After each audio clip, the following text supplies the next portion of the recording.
All right, hi everyone. How's it going? And welcome to another video.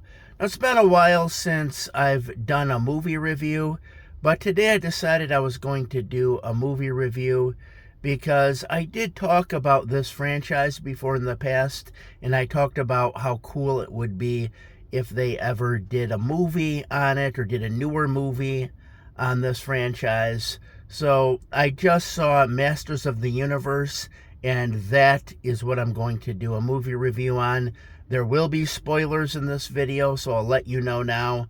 But anyways, yes, I did see this film. Now, people are very divided into whether or not they like this film. Some people really liked it. Some people did not. I myself liked this film quite a bit. I thought it was good. I really did. And I'm going to talk about all of that throughout this video. And like I said, there will be spoilers in this video. So just wanted to give you a heads up on that. But I did see this film, and I had to see it twice because I wasn't really ready for the tone they were going to take with this film. Now, as you know, this film had been in development for over 2 decades. There have been a lot of scripts written for it. There have been 15 people who've been assigned to the project. It never got off the ground for whatever reason. At one point, there was one screenwriter who was going to kind of make it like a combination of Lord of the Rings and Star Wars, but that never happened. So now it finally did come out, and the tone of the film is a lot like that of Guardians of the Galaxy or Thor Ragnarok, the 1980 Flash Gordon. It was done in kind of a more humorous camp style. And that was how they made this film. Some people really liked that they went in that direction. Some didn't. I mean, I myself wondered, if they made it more like a Lord of the Rings meets Star Wars and made it real serious, what would that have been like? I mean, you just don't know. The direction they went with it, this more humorous, campy style, was good too, though. I did like that. I should say that, I did grow up a fan of Masters of the Universe. I got the toys when they came out. I mean, literally, there was a time in the 1980s where if you went to someone's birthday party, you probably got them, or if it was your birthday party, you got a Masters of the Universe action figure. So they were very popular. A little bit of a background on the whole toy line. My understanding was in 1976, before Star Wars came out, George Lucas had approached Mattel to make a line of action figures, and Mattel turned them down because they didn't really know what to expect. They didn't know Star Wars was going to become the phenomenon that it later became. They just had no idea. Star Wars did look, and people have talked about this before, kind of weird on paper, where you didn't know really what to expect from it. But they turned it down, and Lucas ended up going to Kenner, and Kenner ended up making hundreds of millions of dollars off of the Star Wars action figures. So my understanding is Mattel didn't want to make that mistake again. So when Conan was coming out, and it looked like Conan might be a big film, they formed like a partnership, or they signed some contract to make action figures for the upcoming Conan film. So they began working on these. However, what ended up happening is Conan was going to get an R rating, so the action figures most likely wouldn't sell if they were for an R-rated movie. So Mattel wanted out of the deal. I guess the film studio that was making Conan wouldn't let them. They went to court, they sued, they were able to get out of it. And now that they were out of that deal, they decided, well, let's go ahead and continue with these barbarian-like action figures. So that's why He-Man in the beginning was very much more like a barbarian, and as time went on, they made it from like more of a sword and sorcery thing to more of like space opera. And that's essentially, what had happened. And so they began, working on their own thing, but they needed some kind of a lore because the cartoon hadn't aired yet. So each action figure came with a comic book. And the comic book was different. The cartoon really established a lot of the He-Man story and all that, but the comics portray him as more of like a barbarian. And anyways, a cartoon ultimately ended up happening. The cartoon debuted in 1983. Now, it was a cartoon that was on every day after school. And I should make that clear. It was not a Saturday morning cartoon. I've been hearing people say that it was a Saturday morning cartoon. No, it was on every day. It was a weekday cartoon. It would come on after school. I would watch it. I really liked the way the backgrounds looked.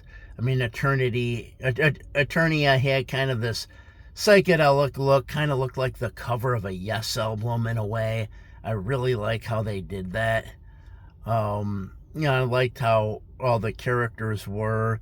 Essentially, it became a commercial for the toys. That was really what happened. And there was some controversy about that. The Federal Trade Commission ultimately okayed this practice of having a cartoon and kind of using it as a toy commercial, because it really was. Because before the cartoon, just to give you an idea, before the cartoon came out, my understanding is that the first year the He-Man action figures came out, they sold about 32 million or so, 30 million.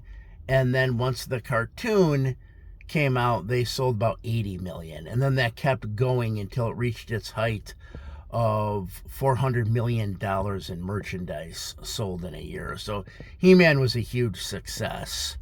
And as a result of that, a movie followed, the 1987 Masters of the Universe film with Dolph Lundgren, which was considered a flop. Cost about $22 million to make, and it made $17 million back. Dolph Lundgren at the time called it the low point of his career, at least at that time. I don't know if he's saying that now. I'm not sure if he would say that now, but at the time, he considered that to be kind of a low point. But, there were a number of issues with the film. The film should have taken place on Eternia, He-Man's planet, but they did this thing where they end up coming to Earth, and I thought that was kind of the problem. It's the problem with this He-Man film as well, but more about that in a minute. But anyways, because they couldn't afford to really make this real elaborate Eternia, they had it take place on Earth, and I thought that weakened the movie a lot. And obviously people did. It didn't do well in the box office in spite of the fact that He-Man was very popular at the time. So then after that, He-Man was still popular, I think, for a bit. Now I should add that Mattel, because most of the people that were buying the He-Man action figures were boys, they wanted to add a female character, so they added She-Ra later on. And, she also got her own cartoon, and she even had her own set of villains like He-Man did. But, more on that later. But, He-Man then, for a while there wasn't really any He-Man product. There was a 1990 He-Man cartoon. I'm not even going to really mention that at all. I mean, that I never saw it. It did not look good. So I won't really say much on that. The 2002 one I'll say a bit on, because the 2002 tried to expand sort of like the lore of the series, and it had this angle with Skeletor, He-Man's nemesis, actually being the half brother of King Randor, and he's trying to usurp the throne, and he's storming the castle.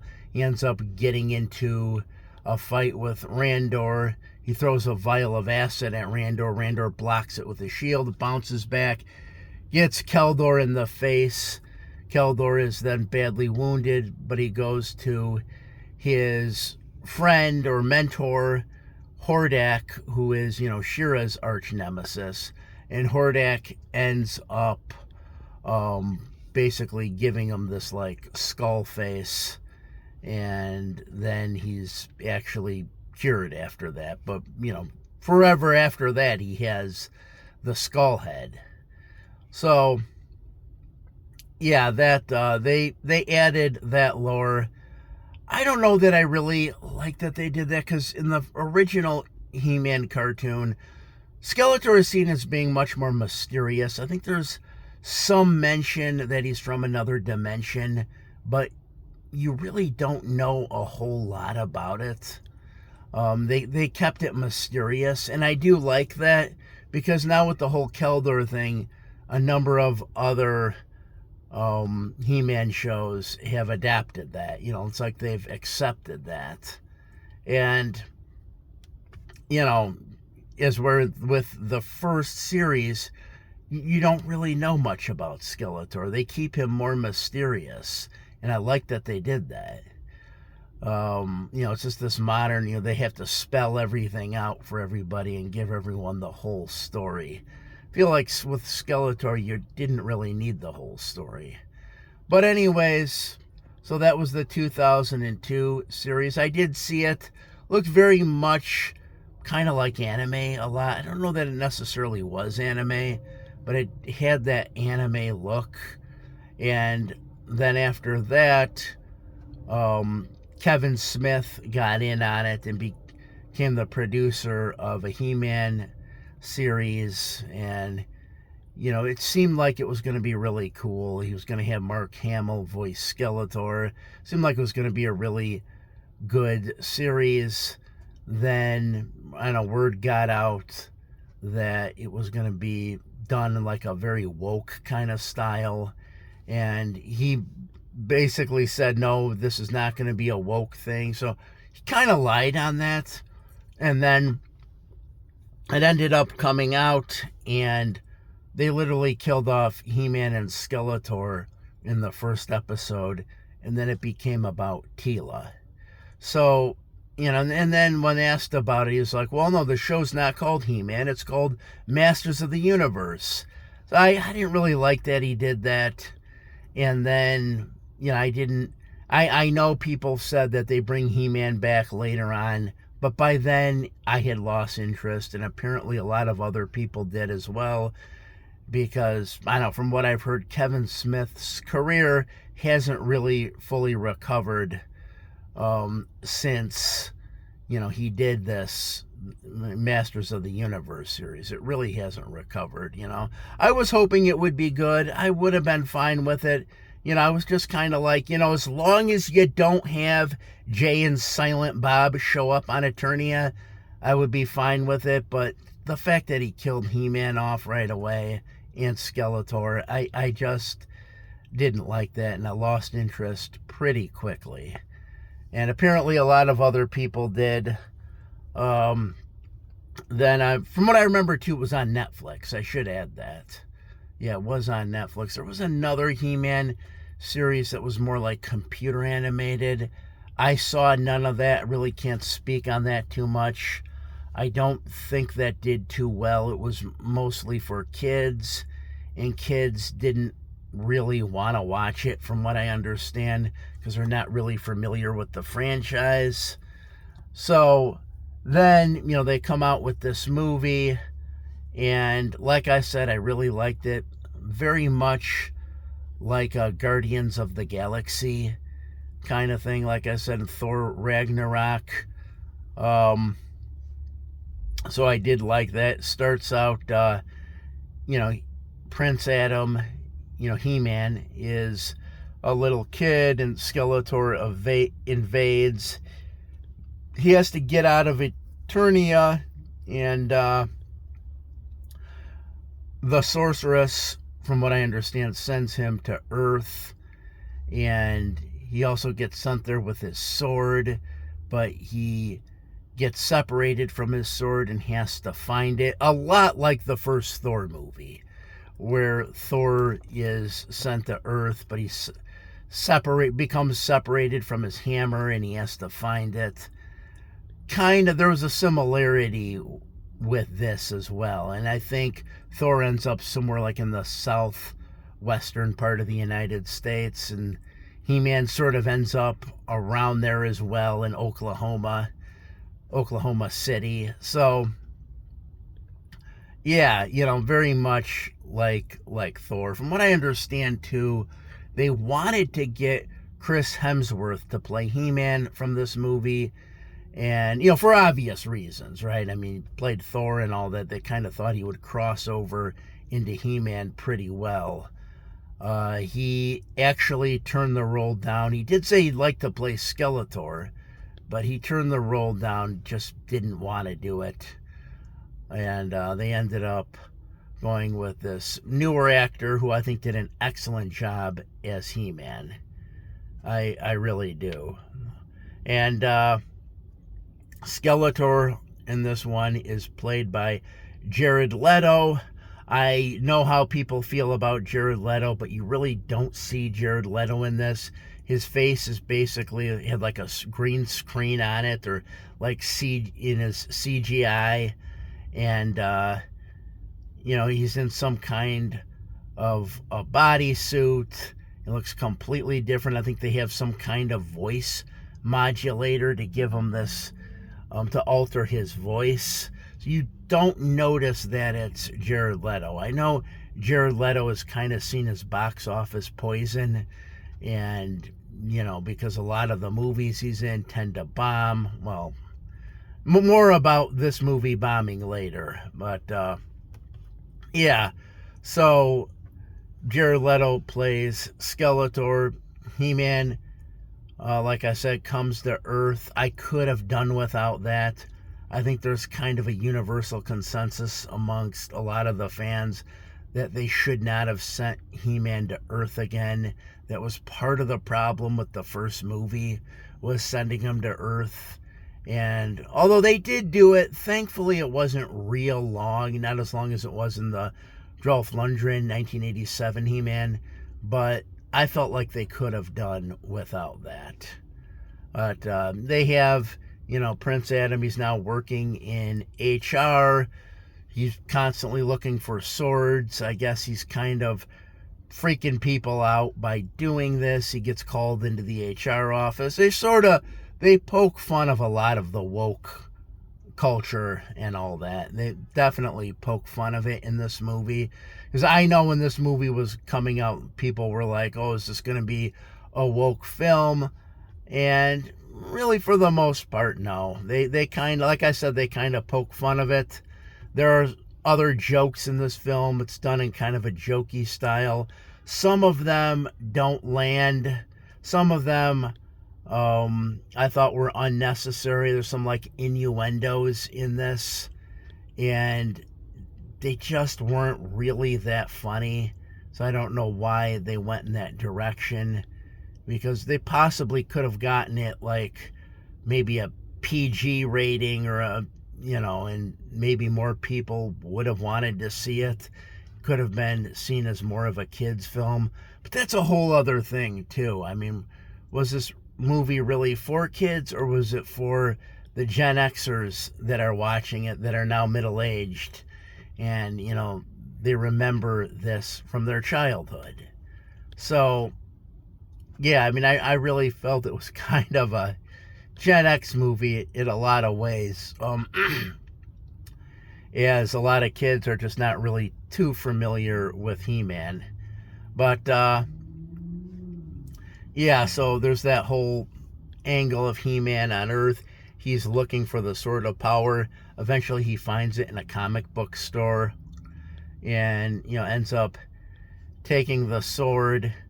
Beastman is coming to look for him, and Beastman. I'll say something about Beastman. Looks really cool in this.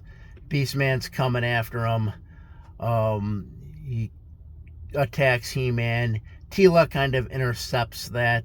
He gets on Teela's spaceship, and they fly back to Eternia. And the lot has changed since Prince Adam was there before. Man-at-Arms, I guess, is kind of become really depressed as a result of not being able to defend off Skeletor's invasion. And I should say this too, there's also a really good fight scene between Trapjaw and Man-at-Arms, Duncan. Really good fight scene. They got all the characters in there from the toys. Not all of them, but a lot of them that you would recognize are in this film. They've even added some. There one guy that kind of looks like some sort of a reptile with long gray hair. He was in the '87 movie. He's in this film as well. I don't know if they ever made an action figure of that guy or not. There's also another character in this movie that kind of looks like a devil named Goatman. And he's played by the guy who played the Mountain on Game of Thrones, Bjorn. But Bjorn, he was World's Strongest Man. And he plays Goatman, who I don't believe they ever made into an action figure. I don't think they did. My understanding is he was a part of a Masters of the Universe Golden Book that came out in 1986. And they just decided to put that character in the movie. But you see all the other characters, like Spikor is in this. Moss Man is in this, which, I hope you're not too big a fan of him when you see what happens to him. But yeah, Moss Man is in it. A lot of the characters that, you remembered. Mechanic, Fisto, and Ram Man. And I like what they did because, not a whole lot of thought was put into naming these characters when Mattel came out with them. So to kind of explain why they have kind of real, cliche and generic names, they basically say that Prince Adam actually named these characters when he lived in Eternia when he was 10 years old. He named them because he didn't know their real names. He just thought this guy should be Ram Man and this guy should be Spikor. So he gave them those names. But, and I already mentioned, Skeletor.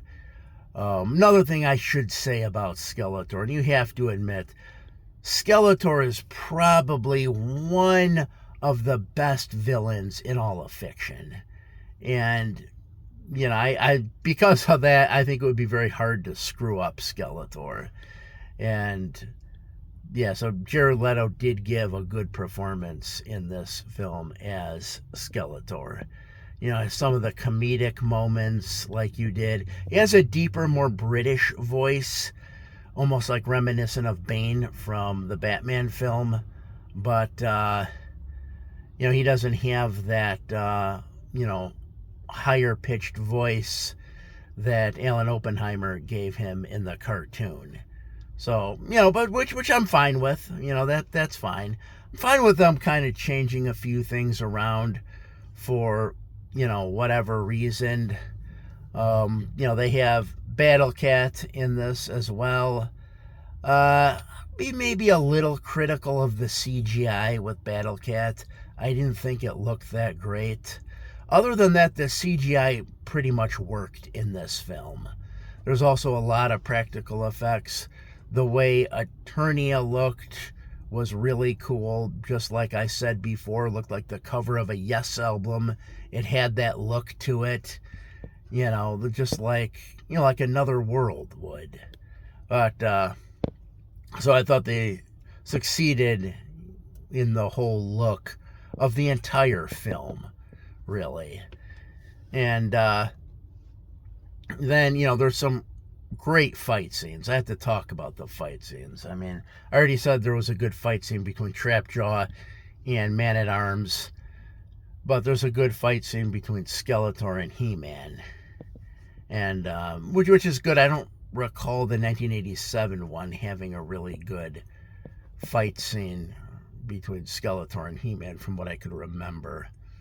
It's been a long time since I've seen it, but yeah, and you could tell the director of this film really knows about Masters of the Universe, that he likes the franchise, that he's a fan of it, because if he wasn't a fan of it, I think you would definitely be able to tell. A lot of times you can. But yeah, like I said, as a whole, really is, a good film. I do recommend seeing it. Like I said, I know there were a lot of people who did not like this. I think the campiness, like I said, that 1980 Flash Gordon thing definitely worked. There's good music in this. I think Brian May, and this is again connecting with the Flash Gordon thing, did some guitar work on this. And, they have like Princes of the Universe by Queen. Thought that really worked well. The music really worked. And then the movie ends, and you really have to stay through the whole credits. When you see the credits, you really realize what a massive production this was. This movie cost $200 million to make, and worldwide, as of like the second week of it, it's only made somewhere around 80 million. So yes, it has been a flop. Why did it flop? Some people are blaming Jared Leto. Some people are blaming the bad Kevin Smith series. So, who knows, really? Some people are saying that, yeah, they just didn't connect with the Gen Z audience, and they're the ones going to see films, so you'd really have to connect with them. Now, Amazon made this film. Amazon is hoping that this film will do much better when they put it on Amazon Prime, which may happen very soon. I think it probably will happen very soon that this will be on Amazon Prime. And I kind of think it might do well on Amazon Prime. And if it does well, maybe they will make a sequel. They hint at a sequel like they do in a lot of Hollywood movies, where you'll see a character from another franchise and they'll try to connect the two. And, you see She-Ra at the end of the movie, and kind of assume, oh, okay, they're going to do a sequel and She-Ra's going to be in it as well. So if She-Ra's in it, does that mean her villains like Hordak are going to be in it? How are they going to do Hordak? In the 80s series, Hordak is portrayed as being powerful, but not real powerful. In the 2002 series, Hordak is portrayed as being this real powerful ancient evil force. So I don't know what direction they're going to go with this character, should they do a sequel. But yeah, like I said, I like this film.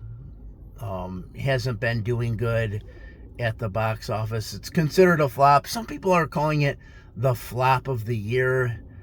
I mean, I don't know about that. I kind of think, because a lot of people are not going to the movies anymore, a lot of people are streaming films, I kind of think it will do better when this film gets released on Amazon Prime. I kind of think more people will watch it then. But you'll have to, wait and see. But anyways, yeah, that's my review. If you watched this video, as always, I thank you for watching and have a good night.